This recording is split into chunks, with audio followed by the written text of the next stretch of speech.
আসসালামু আলাইকুম প্রিয় ভিউয়ার্স, ডিপ্লোমা ইঞ্জিনিয়ারিং এর সকল ডিপার্টমেন্টের সকল সেমিস্টার স্টুডেন্টকে বেন্টেন ইঞ্জিনিয়ার্স একাডেমির পক্ষ থেকে আন্তরিক শুভেচ্ছা ও অভিনন্দন। আপনাদেরকে আমরা ম্যাথমেটিক্সের প্রথম অধ্যায়ের আমরা প্রথমে অধ্যায় সংক্ষিপ্ত, তারপরে সংক্ষিপ্ত, এখন রচনামূলক দিচ্ছি। তো রচনামূলকের ভিতরে কিভাবে ম্যাথগুলো দিচ্ছি তোমরা একটু দেখতে থাকো। তো প্রথম অধ্যায় রয়েছে নির্ণায়ক। নির্ণায়কের ভিতরে যারা আমরা রচনামূলকের কোশ্চেনটা হয়েছে প্রমাণ করে যে বলছে যে তাহলে a b x plus b y, তারপরে b c b x plus c y, তারপরে a x plus b y b x plus c y আর জিরো। তাহলে এখানে তিনটা সারি আছে আর তিনটা কলাম আছে, আর আমাকে প্রমাণ করতে হয়েছে কি সমান সমান minus a s square plus two b x y plus c y square bracket, এবার bracket a c minus b square, এই প্রমাণটা করতে হয়েছে। তাহলে এখন প্রথমে যেহেতু আমাকে প্রমাণ করতে বলছে, তাহলে প্রমাণ করতে হলে আমাকে কি করতে হবে? ফার্স্টের কাজ হচ্ছে আমাকে লেফট হ্যান্ড সাইড নিতে হবে। লেফট হ্যান্ড সাইড যদি নিতে হয় তাহলে আমাকে এই লেফট হ্যান্ড সাইড এই যে জিনিসটা আমরা নিব। তাহলে প্রথমে আমরা লেফট হ্যান্ড সাইড লিখছি, লেখার পরে কোশ্চেনের ভিতরে যে জিনিসটা দেওয়া আছে ওই জিনিসটা আমরা নিলাম। নেওয়ার পরে এখন আমরা কি করলাম? এখানে এ আছে এ লিখলাম, বি আছে বি লিখলাম, এক্স প্লাস বিওয়াই আছে বিওয়াই লিখলাম। মানে প্রথম কলমটা যা আছে তাই লিখলাম, তারপর আবার দ্বিতীয় কলমটা যা আছে তাই লিখলাম। কিন্তু আমরা তৃতীয় কলমে কাজ করব। তৃতীয় কলমে কাজ করতে গেলে আমি কিন্তু তোমাদেরকে একটা শর্ত দিচ্ছি, সেই শর্তটা হলো C3'। C3' মানে যে তৃতীয় কলমকে স্থির রেখা, তো তৃতীয় কলাম মাইনাস। তাহলে আমরা প্রথমে কি করতে হবে? তৃতীয় কলমের মান লিখতে হবে। তো তৃতীয় কলমের ভিতরে এমন তিনটা মান আছে, এ একটা মান, এ একটা মান, এ একটা মান আছে। তাহলে আমরা তৃতীয় কলমের প্রথমে হয়েছে ax প্লাস by আছে, তারপর আমরা আছে সূত্রের ভিতরে দিছি কি মাইনাস, তারপরে মাইনাস লিখলাম। লেখার পরে এখানে দিছি আমরা x c1। x c1 মানে c1 মানে প্রথম কলামটার সাথে আমরা এক্সটা কি করব? গুণ করব। তাহলে প্রথম কলামটা আছে কি? প্রথম কলামটা আছে a, তাহলে a এর লগে আমরা কি করব? x গুণ করব। তাহলে আমরা a এর লগে x গুণ করছি।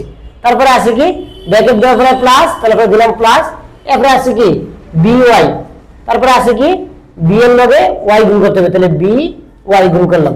তারপরে আবার সেম কাজটা করলাম। তাই সেম কাজটা করতে গেলে আবার একটু দেখো, তারপরে আবার দ্বিতীয় কলামটার ভিতরে আমরা bx প্লাস cy মানে তৃতীয় কলামটা লিখলাম। লিখার পরে সূত্রের আছে মাইনাস, দিলাম মাইনাস। তারপর আবার প্রথম কলামের সাথে কি করতে হবে? প্রথম কলামটা আছে কি b, তাহলে আমরা b লিখলাম। আর যেহেতু সূত্রের ভিতরে লিখছি কি x, তাহলে x দ্বারা কি করছি? গুণ করছি। তারপরে আমাদের আছে কি প্লাস আছে, তারপর প্লাস চিহ্নটা দিলাম। দেওয়ার পরে এবারে আবার দ্বিতীয় কলামের মানটা কত আছে? c, লিখলাম c, আর সাথে কি করতে হবে? y গুণ করতে হবে, তাহলে y গুণ করছি। তাহলে গুণ করার পরে এটা যা আছে তা লিখলাম। তারপরে আমাদের আছে কি আবার তৃতীয় কলামের তৃতীয় রাশির ভিতরে মানটা আছে কত? 0, তাহলে পরে 0 লিখলাম। 0 লেখার পরে আমাদের সূত্রটা আছে কি? সূত্রটা দিলাম মাইনাস, দিলাম মাইনাস। এরপর আমাদের আছে কি ax প্লাস by লিখলাম, ax প্লাস by। এখন এই প্রথম কলামের তৃতীয় যে রাশিটা আছে, তৃতীয় রাশিটাকে আমরা x দ্বারা কি করব? গুণ করব। তাহলে x দ্বারা কি করছি? গুণ করছি। তারপরে আবার সূত্রের আছে প্লাস, দিলাম প্লাস চিহ্ন। তারপর আছে কি মানে দ্বিতীয় কলামের তৃতীয় রাশিটা আছে bx প্লাস cy, তাহলে আমরা bx প্লাস cy টা লিখলাম। লেখার পরে এর সাথে আমরা কি করব? y গুণ করব, তাহলে y দ্বারা গুণ করলাম। এখন তোমাদের একটা কোশ্চেন থাকতে পারে যে স্যার আমরা কেন কিভাবে বলবো যে এই কোশ্চেনটার ভিতরে যায় আমাদের এই কাজটা করতে হবে? তাহলে একটু খেয়াল করো, আমাকে যেহেতু প্রশ্নের ভিতরে বলে দিয়েছে যে minus ax plus 2bxy plus cy square বার করতে, তাহলে আমাকে কি করতে হবে? এই কাজটা পেতে হলে আমার যেহেতু প্রথম কলাম মানে তৃতীয় কলামের প্রথম মানটা, দ্বিতীয় মানটা, তৃতীয় মানটা, এই মানটার ভিতরে দেয়া আমরা তৃতীয় কলামের থেকে এবার প্রথম কলামের সাথে x গুণ আর দ্বিতীয় কলামের সাথে y কি করতে হবে? গুণ করতে হবে। তারপরে এখন আমরা এই প্রথম কলামের যা আছে তা লিখলাম, দ্বিতীয় কলামের যা আছে তা লিখছি। এখন আমরা এই জিনিসটা যদি কাটাকাটি করি তাহলে ax plus by minus ax, তাহলে প্লাসের ax আর মাইনাসের ax কি যায়? কাটা যায়। তারপর আবার প্লাসের by আর এখানে আছে মাইনাস, এখানে আছে প্লাস, মাইনাসের প্লাসে কি হয়? মাইনাস, তাহলে এখানে মাইনাসের by হয়, তাহলে কাটাকাটি করলে হয় 0। সেম কাজটা আবার সেম এখানে দ্বিতীয় মানে দ্বিতীয় রাশিটার ভিতরে দেয় bx এর প্লাসের আর মাইনাসের bx আছে, তাহলে কি 0।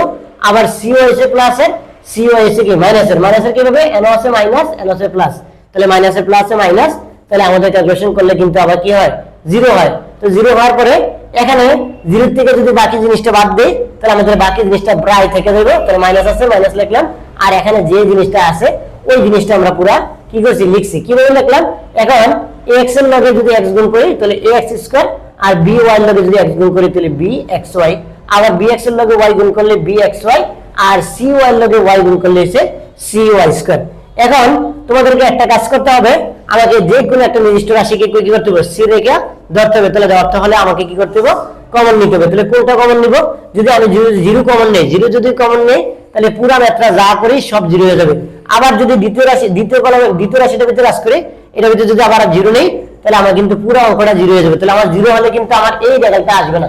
তার জন্য আমাকে কি করতে হবে, এই তৃতীয় কলামের তৃতীয় রাশিটা আমরা কমন নেব। যদি কমন নেই তাহলে জিরোর মানগুলো বাদ যাবে। তাহলে আমরা তৃতীয় রাশির ভিতরে আমরা minus a² plus bxy cy² এই জিনিসটা আমরা কি করব, কমন নিব। যদি এই জিনিসটা আমরা যদি কমন নেই তাহলে কলাম বাদ আর আমাদের সারি বাদ। তাহলে থাকতেছে কি a b b c, তাহলে a b b c থাকতেছে। আর এখানে আসলে মাইনাস চিহ্নটা দিলাম, a² আছে a² লিখলাম, a² আছে a² লিখলাম। তারপর আমাদের আছে এখানে আছে bxy, এখানে bxy, তাহলে কি হইতেছে 2bxy লিখলাম।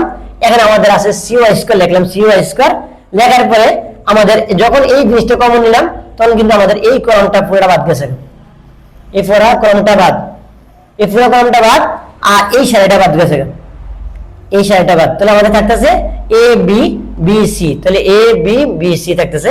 তাহলে আমরা এই জিনিসটা যা আছে তাই লিখছি।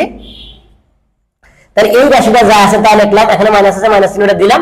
তাহলে কিন্তু আমাদের এই জিনিসটা আমরা এতটুকু পাই গেছি। তাহলে আমাদের প্রমাণের এতটুকু পাই গেলাম। এখন বাকি রয়েছে আর অল্প একটু। এখন আমরা ac দিয়ে এর গুণ করলে ac, আর সূত্রের কি মাইনাস, পার্থক্য বের করার সময় সবসময় মাইনাস দেওয়া লাগে, মাইনাস, আর b এর লগে b গুণ করলে b²। তাহলে আমাদের কিন্তু রাইট হ্যান্ড সাইডের যে প্রমাণটা এখানে বলছে বের করতে, আমরা ওই জিনিসটা পুরোটা পাই গেছি। পাই গেলে তাহলে সমান সমান আমরা লিখতে পারি রাইট হ্যান্ড সাইড। তাহলে লেফট হ্যান্ড সাইড সমান সমান রাইট হ্যান্ড সাইড প্রুফ। এখন সম্মানিত ডিপ্লোমা ইঞ্জিনিয়ারিং এর সকল স্টুডেন্টরা, তোমরা যদি আমাদের ব্রেন্টন ইঞ্জিনিয়ার্স একাডেমির প্রতিটা ভিডিও প্লাস আমাদের অফলাইন এবং অনলাইন কোর্সে ভর্তি হও, তাহলে কিন্তু তোমাদেরকে আর কোনো কোনো শিক্ষক বা কোনো ক্লাস বা কোনো প্রাইভেট নিয়ে দুশ্চিন্তা করা লাগবে না। তোমরা সিজিপিএ 4 এবং ভালো রেজাল্ট করতে একমাত্র সবার আশা এবং ভরসার প্রতীক সেটা হলো Brendon engineers academy. Brendon engineers academy তোমাদেরকে প্রতিটা অধ্যায়ের অতি সংক্ষিপ্ত এবং রচনামূলক ধারাবাহিকভাবে ভিডিও দেবে। আর যদি তোমরা আমাদের এই ভিডিওতে কোনো একটা জিনিস বুঝতে অসুবিধা হয় বা কোনো কিছু না বুঝো, তাহলে আমাদের ব্রেন্টন ইঞ্জিনিয়ার্স একাডেমির যে পেজ, এবারে হোয়াটসঅ্যাপ, এবার আমাদের মেসেঞ্জার প্লাস আছে ব্রেন্টন ইঞ্জিনিয়ার্স একাডেমির যে ইউটিউব চ্যানেল আছে, ওখানে কমেন্ট করতে পারো।